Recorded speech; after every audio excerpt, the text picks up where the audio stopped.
Let me begin to preach this tonight, speaking a little bit about my family. I'm married to a wonderful woman called Glorimar, and I have two daughters. One is Paola, and the little one is Natalia. Although she's really tall for her 11 years old, she's 5'3". And Natalia is an amazing child. You know, she is smart, funny, beautiful, and tall, just like her mother. But she's also quirky. And one of her quirks is that she likes to smell people. Yes, smelling people, you know. For example, every day when I get home, she runs up to me and hugs me and sniffs hard and says, "You smell like papi."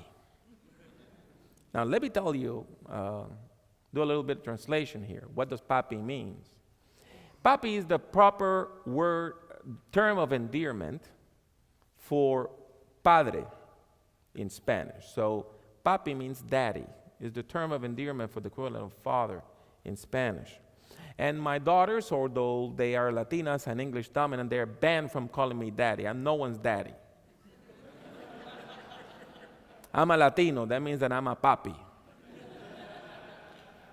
And what she's saying is that I smell like her dad. And my answer is good, because I am your dad. It's good that I smell like him. And I have asked her, why do you smell people? Because, you know, some people get annoyed. And she has told me that it's her way of finding ways of connecting to people, because everybody has a different smell. Everybody has a different aroma. And it's her way of identifying something special on each person. And I think she has a point. Everybody has his or her own peculiar traits. You have them, I have them, and even biblical characters have their own quirks. Let's take, for example, the Apostle Paul. What was his main character trait? Some people might say that he was smart. Some people might say that he was bilingual and bicultural. He was. Look the book of Acts, how he changes from one language to another, like, you know, any Latino would do in the States. However, I would propose as a working hypothesis that his main trait was that he was a zealot. His zeal was his main character trait. He was a man consumed by his zeal from God. And in today's therapeutic society, we have a label for that. We don't call them zealots, we call them obsessive. Simply because they are so driven. And of course, you may say, well, he might have been a zealot before the experience of Damascus. But I really think that he was a zealot both before and after. Because before knowing Christ, he persecuted Christians because he was so convinced that these people were part of a very dangerous splinter group that threatened the very existence of the faith in the one true God, the God of Israel. But after knowing Christ, then he gave his all to Christ. And he faced dangers. Dangers from rivers, robbers, my people, and Gentiles. I faced dangers in the city and in the desert, on the sea, and from false brothers and sisters. I faced these dangers with hard work and heavy labor, many sleepless nights, hunger and thirst, often without food, and in the cold without enough clothes. He says that in 2 Corinthians 11. And you know, the problem with people who are so driven is that they tend to clash with normal people. You know, when you're so driven, you don't get things that are obvious for other people. Like, what? You have to sleep? You get more than 4 hours of sleep a night? What a slacker. We have work to do. Or, are you going home now? We have only been at this for 12 hours. Your family can wait. Or my favorite. Yes, Johnny, we have just finished this task. It's not time to go home. It's time to begin the next task. You know people like that. Some of you are people like that. Some of us are people like that. And Paul, being so obsessive, being so driven, being a zealot, he clashed with a lot of people. With John Mark, one of his collaborators, with Barnabas, his mentor and companion in ministry, with Peter, the prince of the apostles, with James, the brother of the Lord, and with other prominent people in Jerusalem. Am I missing anyone? Oh, yeah, I forgot. Throw in the Galatians and the Corinthians and some of the Philippians. And how about them people who used to preach that, Christ is not enough. You have to become an ethnic Jew and, be circumcised and obey the law. Otherwise, there's no salvation for you. Paul wasn't an easy guy to be around. But at the same time, it was not easy to be Paul. Because underneath that type A personality, there was a loving pastor who was so easily wounded by the rejection of those he served with such devotion. 2 Corinthians occupies a special place in the Pauline corpus. It records acrimonious debate, conflict between Paul and the leadership of that church that he had helped establish not so long ago. The conflict was deep and soon became very personal and intense. Paul's adversaries in Corinth minimized everything he did good and maximized everything they thought he did wrong. And the accusations were vicious. Paul? He has no credentials, no authority. He's not qualified for ministry. Paul? The real apostles have no confidence in him and do not support his ministry. He doesn't carry a letter from any one of them. Paul? His letters are really tough. Oh, yeah. But when he is with us, his sermons and teachings are just worthless. In many ways, his adversaries labeled him as a loser, an errant preacher of a faulty doctrine, endorsed by no one, a lone wolf in ministry, who didn't have the spiritual gifts to be an apostle. I know. You don't have to say it out loud. Your body language has been saying it for a couple of minutes. This is too close for comfort. For anyone who has been in ministry, this is uncomfortable to hear because it hits so close to home. Why? Because only those we love can hurt us. And those we love do hurt us, time and again. Why do we get hurt so often? Because we love ministry, because we love our congregations, and we love our parishioners, even the troublemakers. Yeah. You develop kind of a soft spot for the antagonist. And your spouse looks at you like, why? well, he's sick. I'm going to call on him. After everything he said, well, you know he didn't mean it. Then your spouse looks at you like, well, I know he meant it, but he's ours. I'm his pastor.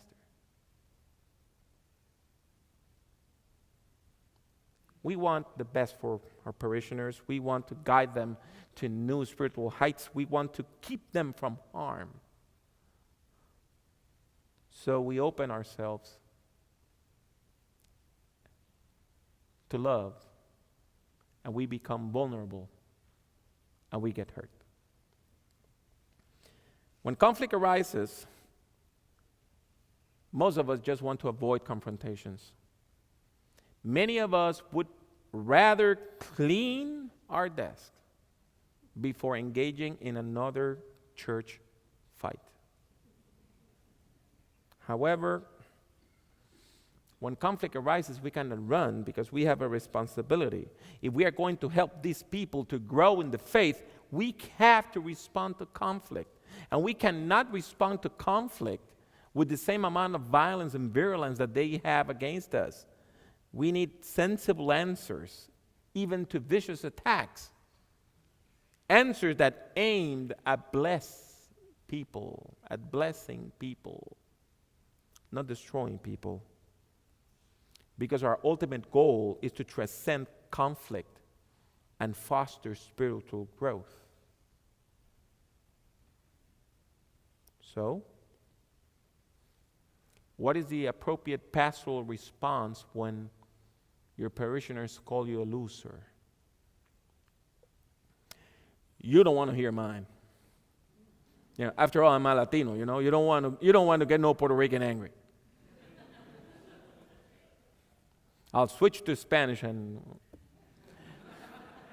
just by the body language, you'll be intimidated. So, given that is not appropriate, let's read what Paul said.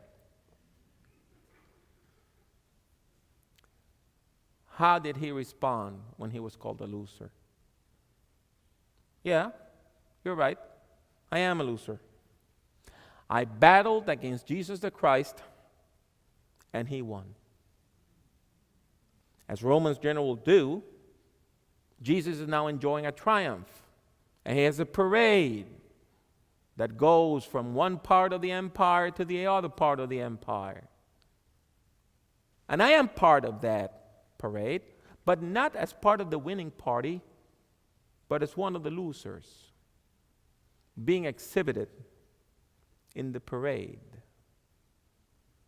If I go up and down preaching the gospel around the empire, it's because I am a prisoner of Christ, exhibited as spoils of war. And it's not the first time that Paul calls himself a loser in the letters. When you go to Philippians, you find that he wrote in chapter 3, I consider everything a loss in comparison with the superior value of knowing Christ Jesus, my Lord. I have lost everything for him. I have lost everything for him. But what I lost, I think of as sewer trash, so that I might gain Christ and be found in him. What is the appropriate pastoral response when someone in your congregation say, Pastor, you stink? Again, Paul was really creative. Really creative. And he said, once again, you're right. I do stink because prisoners who are paraded in a death march stink. We smell like death. But for those who believe, my blood, sweat, and tears are the aroma of Christ.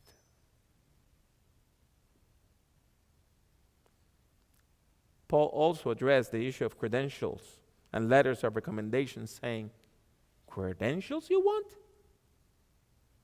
Recommendations you want? For my qualifications you ask? Now?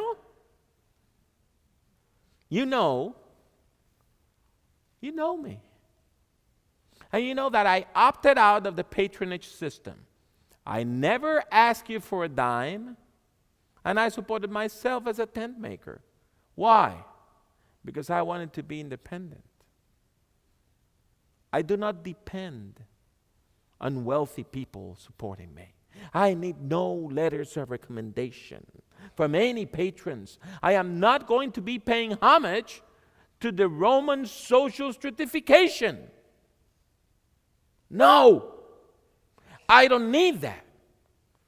And I don't need letters of recommendation because I have plenty. You are my letters of recommendation. You remember that when I arrived to Corinth, there was no church there? And you remember how you came to faith? You are my letters of recommendation, written by God in your hearts in fulfillment of Jeremiah's prophecy when he wrote in chapter 31, I will put my instructions within them and engrave them on their hearts. Pastoral responses to violent conflict. It took some time. Conflict resolution takes time. Wounds need to heal. But eventually, Paul prevailed in the controversy. The Corinthians realized that they had been hearing leaders were full of hate and then turned on them. So much so that Paul had to defend those who formerly were attacking him. But how did Paul prevail? Paul prevailed in this conflict by transforming the conflict into an opportunity for spiritual growth and pastoral care. He transformed the conflict into a teaching moment.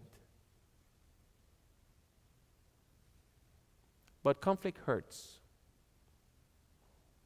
And it hurts really bad.